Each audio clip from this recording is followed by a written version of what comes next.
باللہ من الشیطان الرجیم بسم اللہ الرحمن الرحیم وبہ نستعین وہو خیر ناصر ومعین الحمد لأہلہ الصلاۃ والسلام علی اہلہا ولعنۃ اللہ علی اہلہا السلام علیکہ یا ابا عبداللہ وعلی الارواح التي حلت بفنائک علیک منی سلام اللہ ابدا ما بقیت وبقی اللیل والنہار ولا جعله الله آخر العهد مني لزيارتكم السلام على الحسين وعلى علي بن الحسين وعلى أصحاب الحسين وعلى أولاد الحسين وعلى أصحاب الحسين الذين بذلوا مهجهم دون الحسين عليه السلام. السلام علیکم ورحمۃ اللہ وبرکاتہ. واقعہ کربلا سیریز کی 21ویں قسط.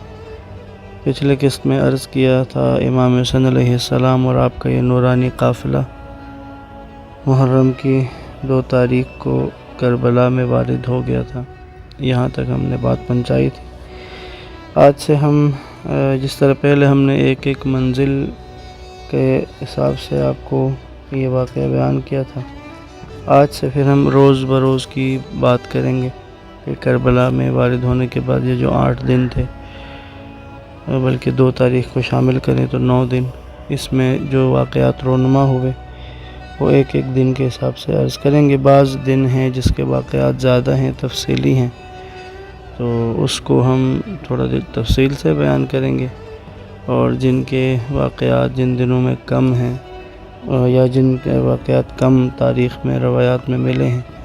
ان کو ہم مختصراً بیان کریں گے. 2 محرم کو امام حسین علیہ السلام کربلا میں وارد ہوتے ہیں، اور حر جو ہے اس نے ابن زیاد کو اس دن خط لکھ دیا اور کربلا میں امام کے آنے کی اور یہاں پر رکنے کی اطلاع اس نے ابن زیاد تک پہنچا دی. امام علیہ السلام نے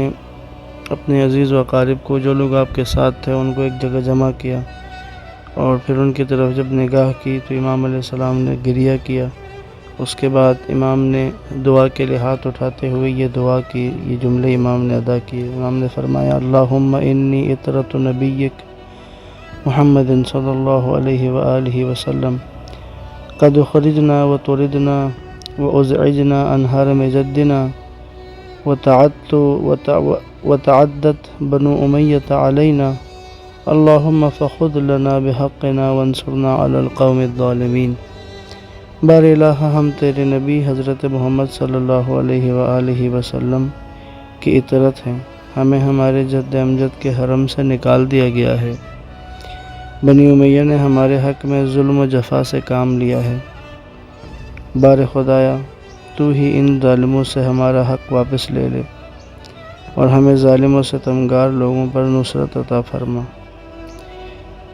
یہاں پر حضرت ام کلثوم کا ایک جملہ بھی ہے کہ جو انہوں نے امام حسین علیہ السلام کو مخاطب کر کے یہ بات کہی کہ بھائی، اے برادر، مجھے اس وادی میں عجیب احساس ہو رہا ہے، غم کے ہولناک سائے میرے دل پر چھا گئے ہیں. اپنی بے چینی کا اس طرح سے اظہار کیا. امام حسین علیہ السلام نے ان کو تسلی دی، تشفی دی، اور امام علیہ السلام نے جس طرح پہلے عرض کیا تھا دعا کا جملہ، تو وہیں سب کو جمع کیا تھا. اور یہاں پر ایک خطبہ ہے امام کا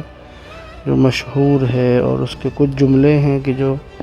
بہت زیادہ شہرت پا گئے. میں اس کا عربی متن بھی آپ کو سنانا چاہوں گا، مختصر ہے. امام حسین علیہ السلام نے اپنے یار و انصار اور اہل بیت بنی ہاشم سب کو مخاطب کر کے فرمایا: اما بعد فقد نزل بنا ما قد ترون وإن الدنيا قد تغيرت وتنكرت وأدبر معروفها ولم يبق منها إلا صبابة كصبابة الإناء وخسيس عيش كالمرآء الوبيل. ألا ترون إلى الحق لا يؤمل به وإلى الباطل لا يتناهى عنه ليرغب المؤمن في لقاء الله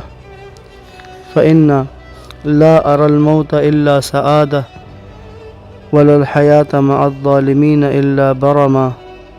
الناس عبيد الدنيا والدين لائق على ألسنتهم يحوتونه ما درت معايشهم فَإِذَا مُحِسُّوا بِالْبَلَا قَلَّ الدَّيَّانُونَ۔ اب حالات اس نہج پر پہنچ چکے ہیں جنہیں آپ دیکھ رہے ہیں۔ حالات زمانہ بالکل تبدیل ہو چکے ہیں، برائیاں آشکار ہو کر سامنے آ چکی ہیں، نیکیاں اور فضیلتیں رخت سفر باندھ کر روانہ ہو چکی ہیں۔ انسانی فضائل اب اس قدر باقی رہ گئے ہیں جس قدر پانی کے برتن میں تلچھٹ رہ جاتا ہے۔ لوگ ذلت بار زندگی گزار رہے ہیں۔ آیا آپ نہیں دیکھ رہے کہ حق پر عمل نہیں ہو رہا اور باطل سے روگردانی نہیں کی جا رہی؟ ایسے حالات میں مومن کے لیے یہی بات شائستہ ہے کہ وہ اپنے رب کی ملاقات کی تمنا کرے، کیونکہ میں ایسی حالت میں موت کو سعادت اور خوشبختی سمجھتا ہوں، اور ظالم و ستم پیشہ لوگوں کے ساتھ زندہ رہنا ذلت و رسوائی جانتا ہوں۔ معذرت۔ لوگ دنیا کے بندے ہیں اور دین کو تو صرف چکھنے کی حد تک اپنائے ہوئے ہیں، جو صرف ان کی زبان تک محدود ہے۔ جب تک ان کے دنیاوی کام چلتے رہیں دین کا دم بھرتے ہیں، لیکن جب آزمائش کی بھٹی سے گزرتے ہیں تو دیندار بہت کم رہ جاتے ہیں۔ یہ ایک اہم نقطہ ہے جس کی طرف میں توجہ مبذول کروانا چاہتا ہوں آپ سب کی، کہ الناس عبید الدنیا، لوگ دنیا کی غلامی اور دنیا کی بندگی میں ہیں۔ یعنی یاد رکھیں، امام نے اس جملے کے اندر، اس بات کے اندر حب دنیا جن لوگوں کے دل میں گھر کر جاتی ہے، وہ لوگ کہ جو دنیا کے اسیر ہو چکے ہیں، وہ لوگ کہ جو دنیا کو اپنے دل میں، اپنے دماغ میں، اپنی فکر میں، اپنے نظریے میں جنہوں نے دنیا کو ایسی اہمیت دی ہے کہ وہ دنیا دار ہیں، حب دنیا ان کے دلوں میں گھر کر چکی ہے، ان کی نشانی امام علیہ السلام نے اس جملے میں اس میں بیان کیا ہے کہ الناس عبید الدنیا، لوگ دنیا کے بندے ہیں، والدین لعب علی السنتہم،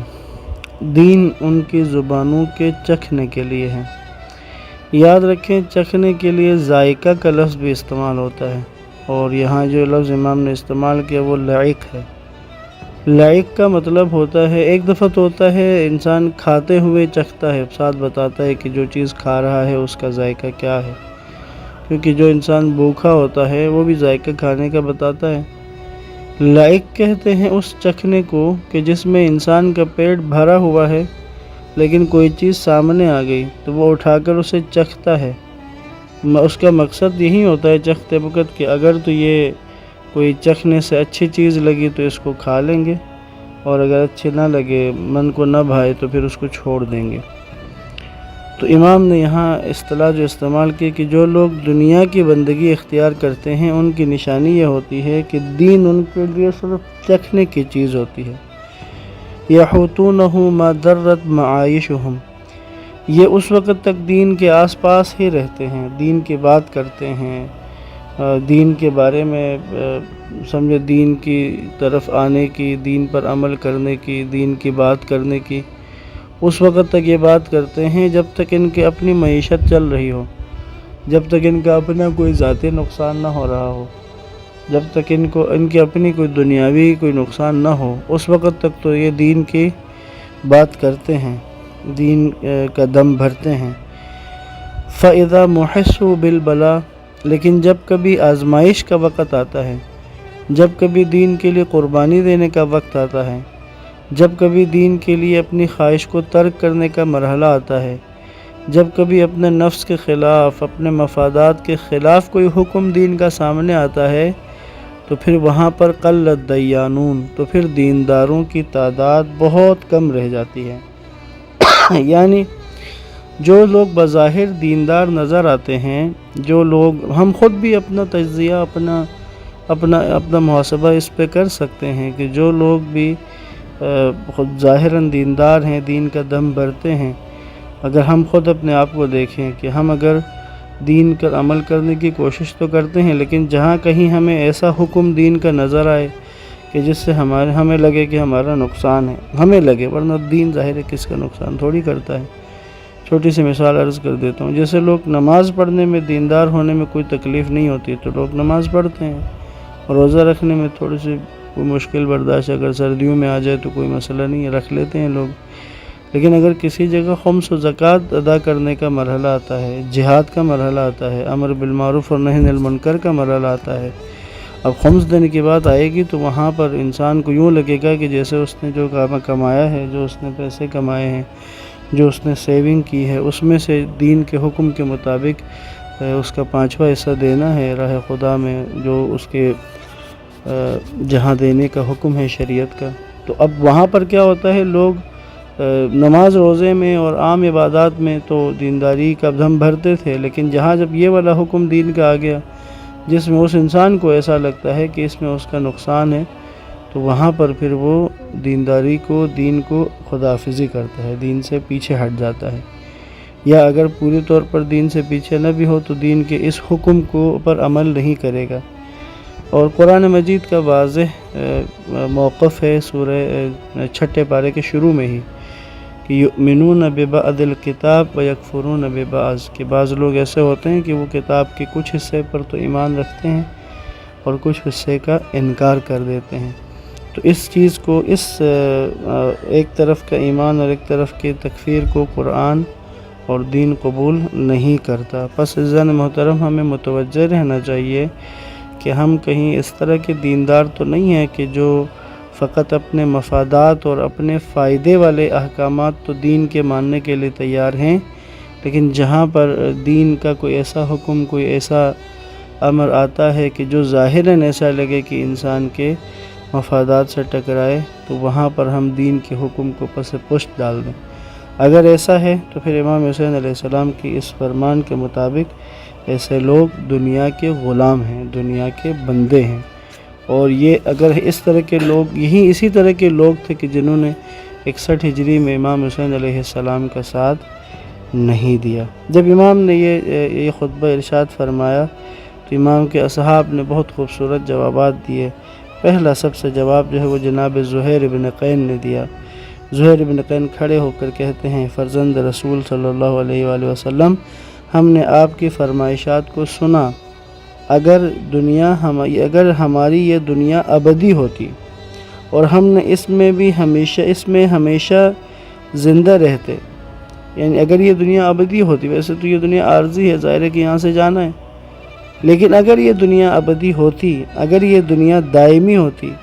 اور پھر ہم اس میں ہمیشہ زندہ رہتے، یعنی ایسا ہو جاتا کہ ہمیں پتہ چل جاتا یا ہمیں ایسا موقع دیا جاتا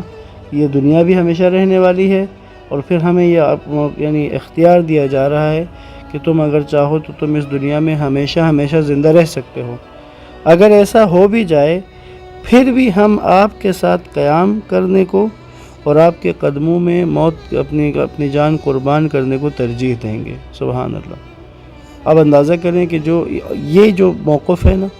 کہ مولا یہ دنیا تو عارضی ہے، یہ دنیا تو ختم ہونے والی ہے، موت تو آنے والی ہے، اس زندگی نے، حیات نے بھی ختم ہونا ہے، اس کے بعد اگلی دنیا کی طرف جانا ہے، لیکن اگر اس کا الٹ ہو جائے، فرض کریں کہ یہ دنیا ابدی ہو، یہ دنیا دائمی ہو اور ہمیں بھی اختیار دیا جائے کہ ہمیشہ اس دنیا میں رہنا ہے، پھر پوچھا جائے اب بتاؤ دنیا میں رہنا چاہتے ہو یا حسین ابن علی کا ساتھ دینا چاہتے ہو، تو زہیر ابن قین کا جواب ہے ہم تب بھی ہم آپ کا ساتھ دیں گے، آپ کے ساتھ قیام کریں گے اور آپ کے قدموں میں اپنی جان نچھاور کر دیں گے۔ یہ اصحاب کربلا کا موقف ہے۔ تو انشاءاللہ خدا ہمیں توفیق دے کہ انہی پاک ہستیوں، انہی جانثاروں، انہی دینداروں، یہی وہ لوگ کہ جن کے دلوں میں اللہ کی، اللہ کے رسول کی اور اہل بیت کی محبت بھری ہوئی ہے، انہی کے نقش قدم پر ہمیں چلنے کی توفیق عطا فرمائے۔ والسلام علیکم ورحمۃ اللہ وبرکاتہ۔